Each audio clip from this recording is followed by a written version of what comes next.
সাপের বিষ নিয়ে গবেষণা করা খুবই গুরুত্বপূর্ণ। এই বিষ থেকে হয়তো ভবিষ্যতে নতুন কোনো ওষুধ আবিষ্কার হতে পারে। বিজ্ঞানীরা এখানে এসে এই সাপগুলোর বিষ সংগ্রহ করেন এবং তাদের নিয়ে গবেষণা করেন। গোল্ডেন ল্যান্ডস্লাইডের বিষে এমন কিছু উপাদান রয়েছে যা রক্তের জমাট বাঁধার প্রক্রিয়াকে প্রভাবিত করতে পারে।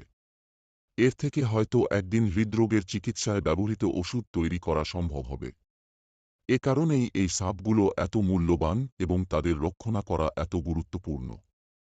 এই দ্বীপের পরিবেশও খুবই আকর্ষণীয়। সাপের প্রাচুর্যের কারণে এখানে অন্য কোনো প্রাণী খুব বেশি দেখা যায় না। তবে কিছু পাখি এবং ছোট ছোট স্তন্যপায়ী প্রাণী এখানে বাস করে। প্রকৃতির এই আশ্চর্য রূপ দেখতে সত্যিই অভূতপূর্ব। এটি সত্যিই আশ্চর্যজনক যে সাপের এমন একটি রাজ্য পৃথিবীর এক কোণে লুকিয়ে রয়েছে। প্রকৃতির রহস্য সত্যিই অতুল। এই সাপ